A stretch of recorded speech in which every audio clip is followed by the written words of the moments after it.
Good morning my dear students.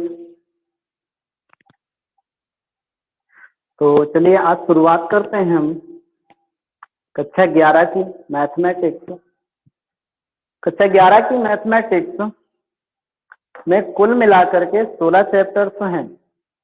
कुल कितने chapters हैं? 16। कुल 16 चैप्टर्स हैं, जिसमें से जो पहला चैप्टर दिया गया है वो दिया है समुच्चय। जो पहला चैप्टर है वो दिया है समुच्चय। ठीक है, तो हम पहले चैप्टर में पढ़ेंगे समुच्चय के बारे में। समुच्चय क्या होता है, समुच्चय के सिद्धांत और समुच्चय और उनका निरूपण। ठीक है, फिर इसके बाद समुच्चय के प्रकार पढ़ेंगे। ठीक है, समुच्चय के प्रकार पढ़ेंगे। इसके बाद समुच्चय में वैनारेख होते हैं वो भी पढ़ेंगे इसमें। इस तरीके से सारी चीजें हम पढ़ते हुए चलेंगे। और दूसरा चैप्टर दिया गया है संबंध एवं फलन। दूसरा चैप्टर जो दिया गया है वो है संबंध और फलन। संबंध और फलन के बारे में पढ़ेंगे। संबंध वैसे तो जानते हैं हम लोग, संबंध होता है वो होता क्या है तो हम लोग जानते हैं। हम लोगों के समाज में संबंधों से ही सारे काम होते हैं, है ना। किसी के कोई बुआ है, कोई फूफा है, इस तरीके से। ठीक है, चाचा दादा दादी, ये सब संबंध होते हैं। क्या होते हैं? संबंध होते हैं। भाई बहन का संबंध, माता पिता का संबंध। ठीक है, ये सारे क्या होते हैं? संबंध होते हैं। तो ये संबंध होते हैं। लेकिन हम जो इसमें पढ़ेंगे वो हम पढ़ेंगे संख्याओं में क्या संबंध होता है। संख्याओं में संबंध पढ़ेंगे और इसके बाद फलन पढ़ेंगे। क्या पढ़ेंगे? फलन। ठीक है, इसके बाद फलन पढ़ेंगे। जो तीसरा चैप्टर दिया गया है इसमें त्रिकोणमितीय फलन। तीसरा चैप्टर है त्रिकोणमितीय फलन। तो त्रिकोणमितीय फलन पढ़ेंगे तीसरे चैप्टर में। त्रिकोणमितीय फलन, त्रिकोणमितीय फलन में होता क्या है? त्रिकोणमितीय फलन में हम केवल 3 कोणों पर आधारित पूरा फलन होता है। 3 कोण होते कौन कौन से? एक समकोण त्रिभुज पर आधारित कह सकते हैं हम। एक समकोण त्रिभुज पर आधारित पूरी त्रिकोणमितीय फलन होती है। समकोण त्रिभुज पर आधारित पूरी त्रिकोणमितीय फलन होती है। ठीक है, ये त्रिकोणमितीय पर फलन कैसे होता है? समकोण त्रिभुज पर आधारित। एक कोण 90 अंश का होता है। ठीक है, बाकी कोण कितने भी अंश के हो वो अलग बात है, लेकिन एक कोण कितने अंश का होना चाहिए? 90 अंश का। तो एक कोण 90 अंश का होता है समकोण त्रिभुज कहते हैं। समकोण त्रिभुज पर आधारित पूरा फलन होता है त्रिकोणमितीय फलन। इसमें हम केवल 6 चीजों के बारे में पढ़ते हैं। कितनी? 6 कौन कौन से होते हैं? 6 अनुपात होते हैं। एक साइन थीटा, कॉस होता है, कॉस थीटा, और साइन थीटा होता है, कॉस थीटा होता है। ठीक है, और इसके अलावा साइन कॉस टेन थीटा होता है, कॉट थीटा होता है, सेक थीटा होता है, और कॉसेक थीटा होता है। ये 6 अनुपात होते हैं। इन 6 अनुपातों को हम इसमें पढ़ेंगे त्रिकोणमितीय फलन में। इन 6 अनुपातों पर आधारित क्वेश्चंस पढ़ेंगे इसमें, और इसके अलावा इन 6 अनुपातों के संबंध पढ़ेंगे इसमें। ठीक है, और चौथे चैप्टर की अगर बात करें तो चौथा चैप्टर होता है गणितीय आगमन का सिद्धांत। गणितीय आगमन का सिद्धांत। ठीक है, गणितीय आगमन का सिद्धांत होता क्या है? गणितीय आगमन का सिद्धांत हम लोग पढ़ेंगे, जब चैप्टर पढ़ेंगे तो गणितीय आगमन के सिद्धांत के बारे में जानेंगे अच्छे से। ठीक है, गणितीय आगमन सिद्धांत से हम लोग संख्याओं के जो परिभाषाएं होती हैं उनको सिद्ध करते हैं। जैसे मान लीजिए कोई संबंध दिया गया है। ठीक है, संख्याओं का 2 की पावर n एक सम संख्या है, या ऐसी चीज सिद्ध करो कि ये 2 की पावर n एक सम संख्या है, वो भी गणितीय आगमन सिद्धांत से सिद्ध करो। ठीक है, तो गणितीय आगमन सिद्धांत से 2 की पावर n एक सम संख्या है ऐसा सिद्ध करना। तो कुल मिला के जो हमें परिभाषित चीजें मालूम है उन्हें ही गणितीय आगमन सिद्धांत द्वारा हमें क्या करना होता है? सिद्ध करना होता है।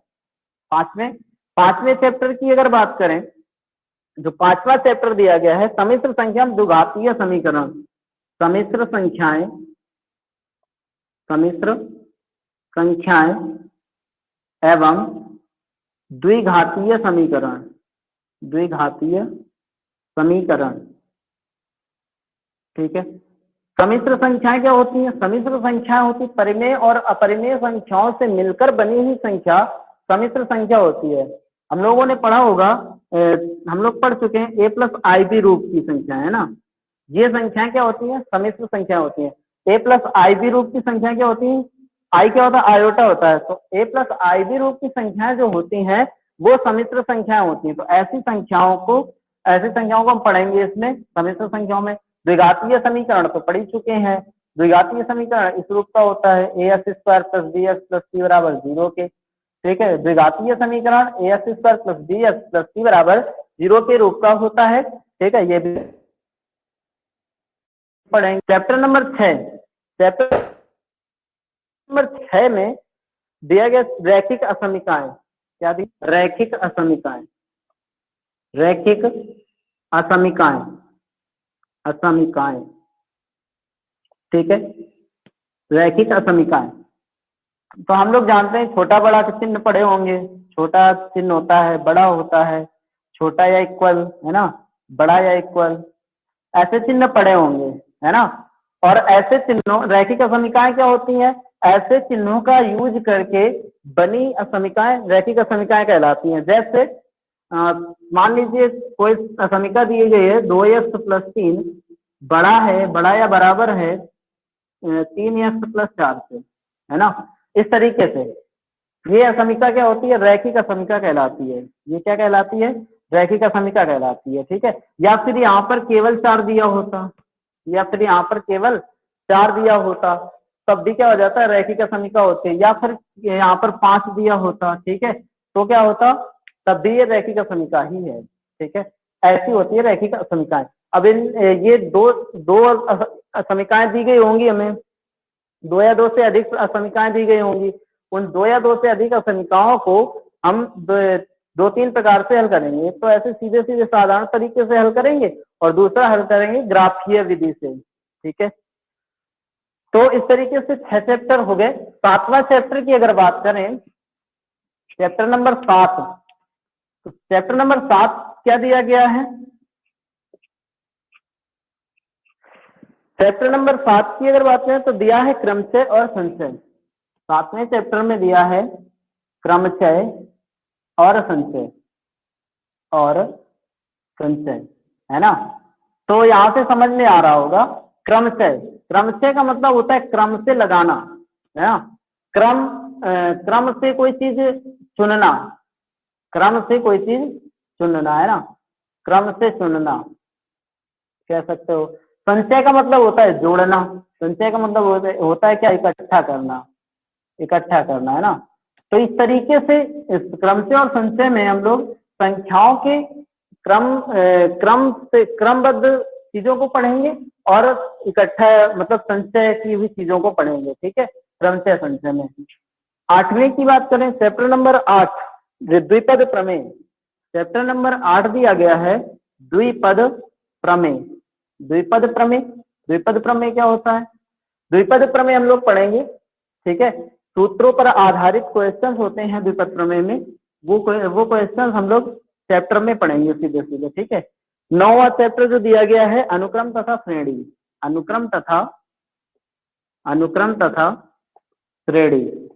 तो इसमें हम लोग अनुक्रम तथा श्रेणी में कुछ चीजें पढ़ चुके हो हाई स्कूल में, कुछ चीजें कक्षा 10 में पढ़ चुके हो।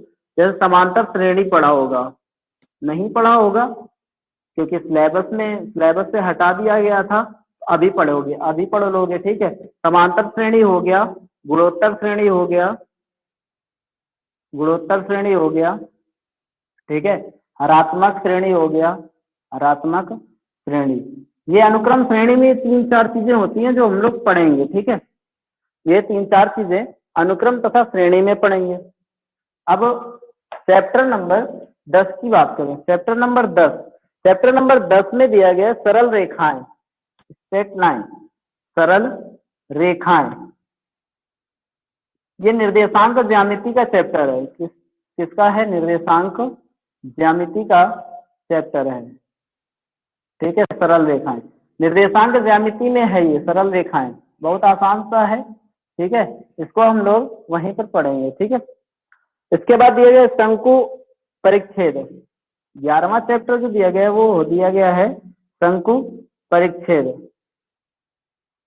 शंकु परिच्छेद, इसमें हम लोग शंकु परिच्छेद में हम लोग पढ़ेंगे वृत्त पढ़ेंगे, वृत्त, वृत्त का समीकरण, ठीक है, वृत्त का समीकरण पढ़ेंगे, ठीक है। वृत्त पढ़ेंगे। अच्छा, यहाँ पर क्या दिया गया था? शंकु परिच्छेद। नाम तो यहाँ पे शंकु लिखा है लेकिन शंकु यहाँ पर नहीं होता है, ठीक है। वृत्त पढ़ेंगे, परवलय पढ़ेंगे, परवलय पढ़ेंगे, अति परवलय पढ़ेंगे, अति परवलय पढ़ेंगे, ठीक है। दीर्घ वृत्त पढ़ेंगे, इसमें दीर्घ वृत्त, ठीक है। ये चीजें पढ़ेंगे, वृत्त, वृत्त का समीकरण, परवलय, परवलय का समीकरण, अति परवलय, परवलय के समीकरण, दीर्घ वृत्त, दीर्घ वृत्त के समीकरण। इस तरीके से ये चीजें पढ़ेंगे हम लोग इसमें, ठीक है।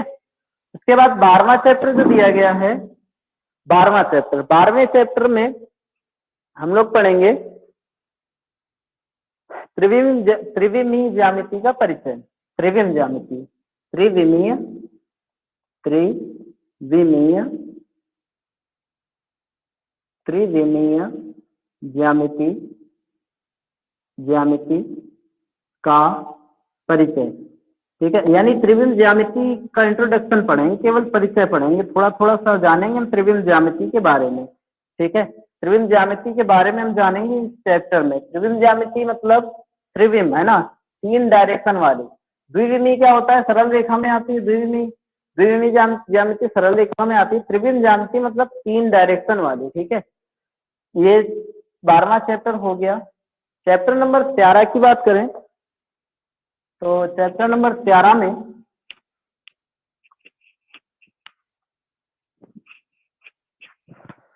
चैप्टर नंबर 13 में सीमा और अवकलज पढ़ेंगे। चैप्टर नंबर 13 में क्या पढ़ेंगे? सीमा और अवकलज पढ़ेंगे, अवकलज, ठीक है।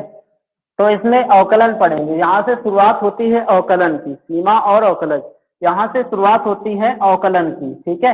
ये यहाँ से शुरुआत होती है अवकलन की। तो इस चैप्टर को समझना हमारे लिए बहुत ज्यादा इंपॉर्टेंट है, क्योंकि ये चैप्टर हमारे लिए काम करेगा कहाँ पर? इंटर में, हमारे लिए काम करेगा इंटर में, यानी कक्षा 12 में हमारे लिए चैप्टर बहुत ज्यादा महत्वपूर्ण है। एक ये चैप्टर त्रिविम ज्यामिति चैप्टर, ये कुछ चैप्टर ऐसे होते हैं जो हमारे लिए बहुत महत्वपूर्ण होते हैं। एक त्रिकोणमितीय फलन है ना, ऐसे चैप्टर, संबंध और फलन, ऐसे चैप्टर हमारे लिए बहुत इंपॉर्टेंट होते हैं जो हमें कक्षा 12 में भी पढ़ने होते हैं, ठीक है। तो इनकी शुरुआती चीजें हमको आनी चाहिए, तभी हम कक्षा 12 में उनको अच्छे से कर पाएंगे, ठीक है। और चैप्टर 14 क्या हो जाए? गणितीय विवेचन, गणितीय विवेचन, विवेचन, गणितीय विवेचन, ठीक। गणितीय विवेचन में हम लोग तर्क वितर्क वाले क्वेश्चन पढ़ेंगे इसमें, ठीक है। तर्क वितर्क वाले क्वेश्चन पढ़ेंगे। कौन से? तर्क वितर्क, है ना, तर्क वितर्क वाले क्वेश्चन इसमें पढ़ेंगे हम लोग।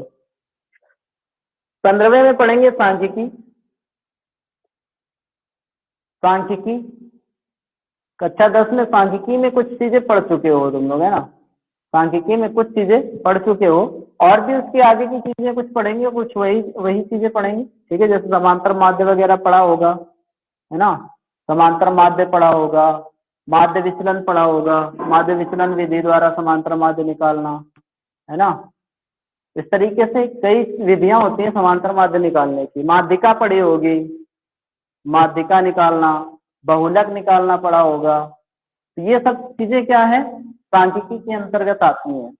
ये सारी चीजें सांख्यिकी के अंतर्गत आती हैं, तो सांख्यिकी में ये चीजें हम लोग पढ़ेंगे। चैप्टर नंबर 16 की बात करें, चैप्टर नंबर 16 में दिए गए प्रायिकता, प्रायिकता, ठीक है। प्रायिकता हम लोग जानते हैं, प्रायिकता थोड़ा बहुत पढ़ भी चुके हैं, पढ़ भी चुके होंगे, और नहीं भी पढ़ा होगा तो भी पढ़ेंगे, ठीक है। हाई स्कूल में हालांकि प्रायिकता में लग रहा हट गया था 30% कोर्स में, ठीक है। तो प्रायिकता को हम लोग पढ़ेंगे अच्छे से। प्रायिकता घटनाएं होती हैं, घटनाओं की घटने पर, है ना। जैसे सिक्कों का उछालना, सिक्कों से संबंधित प्रायिकता, सिक्कों से संबंधित हो जाएगा, 500 से संबंधित, 500 से संबंधित प्रायिकता। ठीक है, इस तरीके से प्रायिकता पढ़ेंगे। तो इस तरीके से ये हमारा सिलेबस है, कुछ 16 चैप्टर है इसमें। ठीक है, जिसमें से पहला चैप्टर क्या दिया गया है, जिसमें से पहला चैप्टर समुच्चय सिद्धांत दिया गया है हमारे पास। पहला चैप्टर हम लोग पढ़ेंगे समुच्चय। कौन सा? पहला चैप्टर दिया गया है समुच्चय।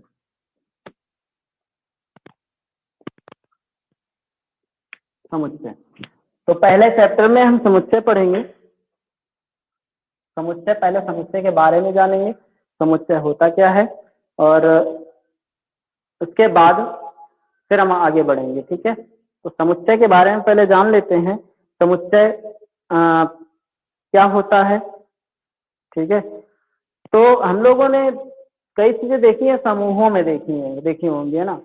जैसे देखा होगा चींटियां जा रही होती हैं, तो एक सीधी लाइन में समूह में जा रही होती हैं, सीधी लाइन में और समूह में जा रही होती हैं। ठीक है, और भी देखा होगा पेड़ कहीं पर लगे होते हैं, तो एक साथ अगर कई पेड़ लगे होते हैं तो वो समूह होता है पेड़ों का।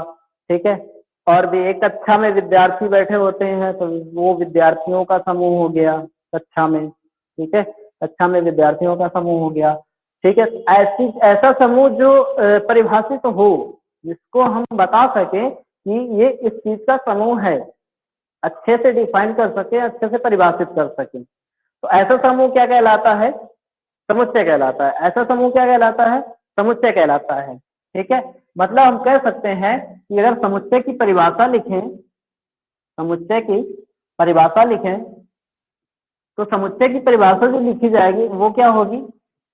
तो समुच्चय की परिभाषा में ऐसी वस्तुओं का संग्रह, कह सकते हैं ऐसी वस्तुओं का संग्रह, ऐसी वस्तुओं का संग्रह।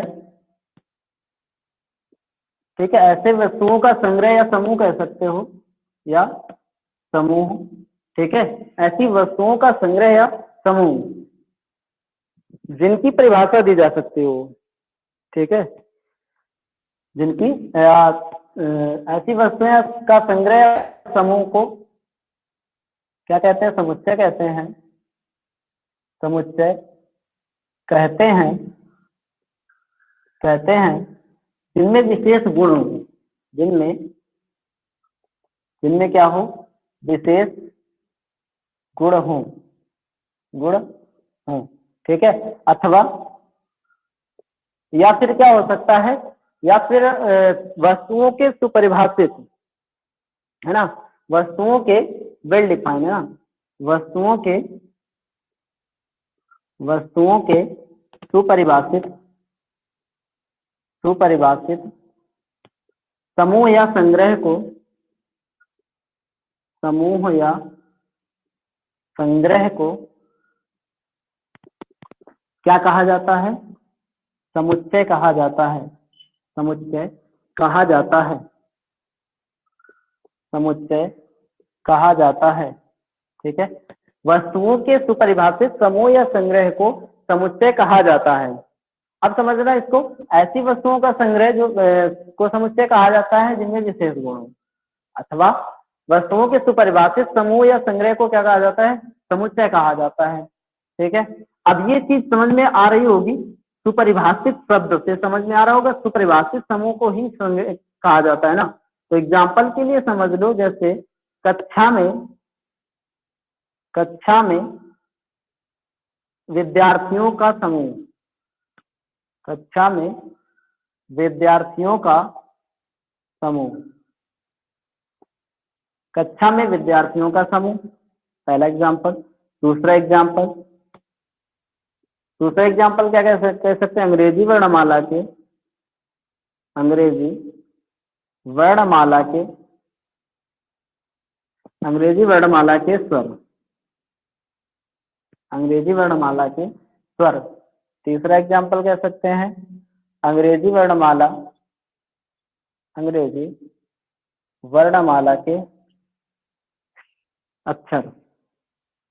ठीक है, अक्षर भी कह सकते हैं, अंग्रेजी वर्णमाला के अक्षर। हम लोग जानते हैं अंग्रेजी वर्णमाला में केवल और केवल 26 अक्षर होते हैं, और वही अक्षरों का समूह क्या हो जाएगा, समुच्चय हो जाएगा।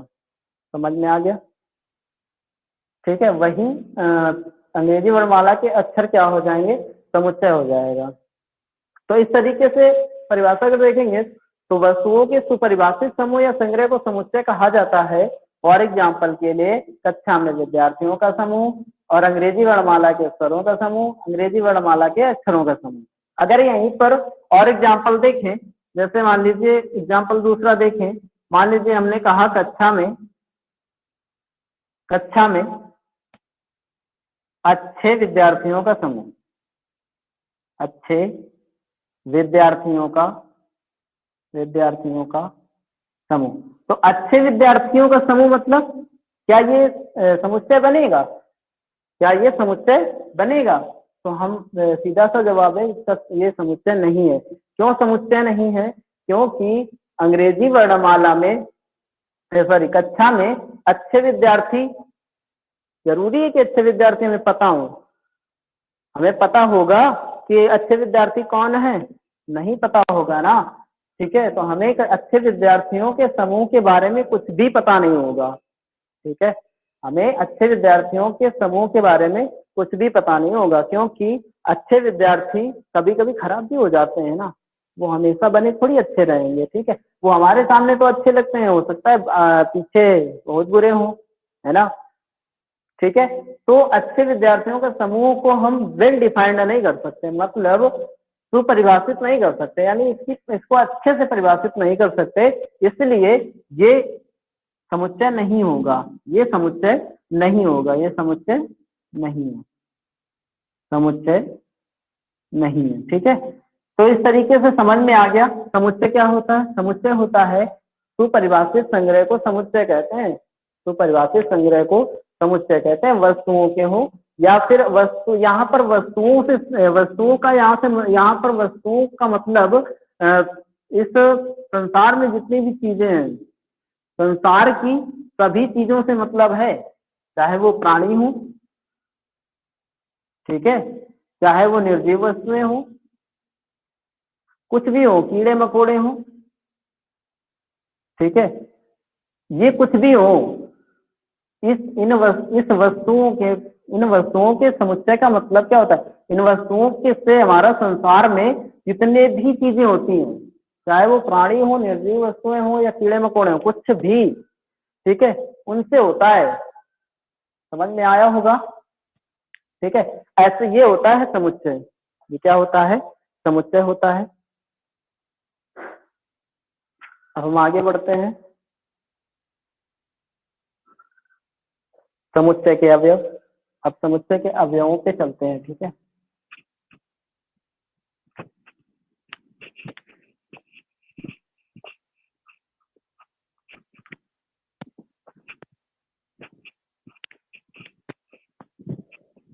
बात करें समुच्चय के अवयवों की, तो समुच्चय के अवयव क्या होते हैं?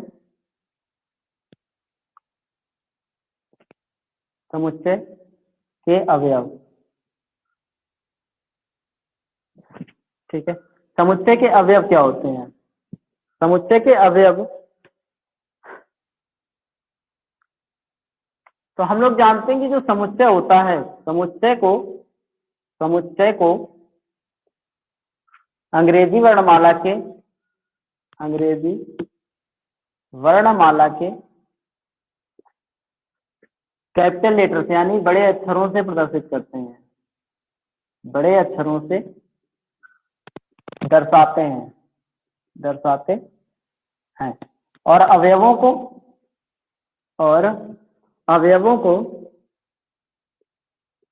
को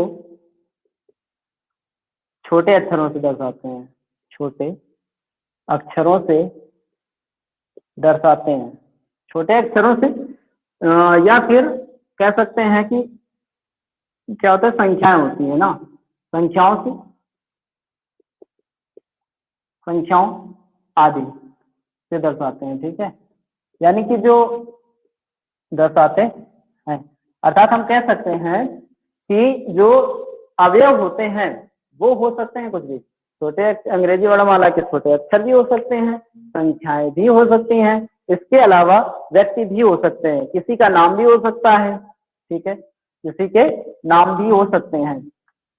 अब समझना इसको, ये तो हो गया समुच्चय के अवयव। अब अवयवों की बात करें कि अवयव होते क्या हैं। मान लीजिए कोई समुच्चय दिया है, माना समुच्चय ए बराबर दिया गया है ए ई आई ओ यू, ठीक है, या बी बराबर दिया गया है 2 4 6 8 10, ठीक है, ये दिया गया है। तो अब यहाँ पर ये चीज समझ लेना ये है क्या चीज। तो ए बराबर कैपिटल ए बराबर ए ई आई ओ यू, तो जो कैपिटल ए है ए, इसे हम समुच्चय कहते हैं। क्या कहते हैं? इसे हम समुच्चय कहते हैं सीधे सीधे, ठीक है। और जो ए ई आई ओ यू है ये समुच्चय के अवयव हैं, ठीक है। ए ई आई ओ यू समुच्चय ए के अवयव हैं, ठीक है। समझ में आ गया होगा कि ए ई आई ओ यू समुच्चय ए के अवयव है। इसी तरह है समुच्चय बी, यानी कि बी क्या है? एक समुच्चय है। बी क्या है? समुच्चय है, ठीक है। और इसके अंदर 2 4 6 8 10, 2 4 6 8 10, ये क्या है? ये है समुच्चय बी के अवयव। समुच्चय बी के अवयव है, समुच्चय बी के अवयव है, ठीक है। 2 4 6 8 10 समुच्चय बी के क्या है? अवयव है। इतना आ गया होगा समझ में, ठीक है। 2 4 6 8 10 समुच्चय बी के अवयव है, ठीक है। अब यहाँ पर ये एक चीज और समझ लो, ये चीजें क्या है? वेल डिफाइंड है। इनको परिभाषित किया जा सकता है, सुपरिभाषित है कह सकते हैं ना। क्यों? क्योंकि ये जो दिए गए हैं ये सारे अंग्रेजी वर्णमाला के स्वर दिए गए हैं। क्या दिए गए हैं? अंग्रेजी वर्णमाला के स्वर दिए गए हैं। और ये जो दिए गए हैं 2 4 6 8 10, ये दिया गया है क्या कह सकते हैं इसको? सम संख्याओं का समुच्चय जो 10 से कम, 10 या 10 से कम हो, है ना, या कह सकते हैं 11 से कम, 11 से कम सम संख्याओं का समुच्चय ये दिया गया है, ठीक है। तो ये सुपरिभाषित समुच्चय है, ठीक है। तो समुच्चय के अवयव की बात हो गई।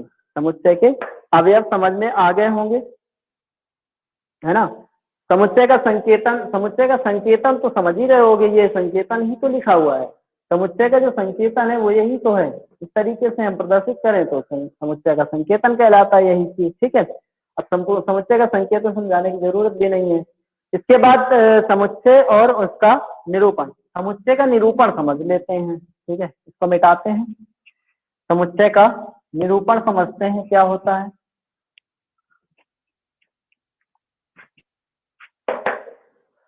समुच्चय का निरूपण, समुच्चय का निरूपण, ठीक है। समुच्चय का निरूपण, समुच्चय का निरूपण 2 प्रकार से होता है। कितने प्रकार से? 2 प्रकार से होता है। एक तालिका या रोस्टर विधि कहते हैं, और एक कहते हैं समुच्चय निर्माण विधि, या उसी को हम लोग कहते हैं गुण विधि, है ना। तो समुच्चय का निरूपण 2 प्रकार से होता है, लिख सकते हो। समुच्चय का निरूपण, समुच्चय का निरूपण 2 प्रकार से होता है, 2 प्रकार से होता है, ठीक है। पहला होता है तालिका या रोस्टर विधि, रोस्टर विधि, ठीक है। पहला क्या होता है? तालिका या रोस्टर विधि। दूसरा होता है गुण विधि, गुण विधि, या इसी को कहते हैं समुच्चय निर्माण विधि, या इसी को कहते हैं समुच्चय निर्माण विधि। इसी को हम लोग कहते हैं समुच्चय निर्माण विधि। तालिका या रोस्टर विधि, गुण विधि या समुच्चय निर्माण विधि, इसी को कहेंगे, ठीक है। तो ये 2 प्रकार से होता है, ये दो प्रकार से होता है। ठीक है, तो इसके दो प्रकार हैं। इन दो प्रकारों को अलग से समझेंगे, कैसे इन दोनों प्रकारों का क्या सिस्टम होता है वो सब समझेंगे। ठीक है, तो इसको समझेंगे अगले दिन। आज के लिए इतना ही। इन दोनों चीजों को कल समझेंगे। तालिका या रोस्टर विधि, गुण विधि अथवा समुच्चय निर्माण विधि। ठीक है, इन दोनों को समझते हुए फिर आगे बढ़ेंगे। इसका जो क्रम होता है वो क्या होता है वो भी समझ लेंगे। ठीक है, तो आज के लिए इतना ही, बाकी कल देखा जाएगा। फिर अभ्यास आ जाएगी, इसके बाद फिर समुच्चय के प्रकार पढ़ेंगे। ठीक है, चलिए आज के लिए इतना ही। यहाँ तक कोई दिक्कत हो कमेंट करके जरूर बताइएगा।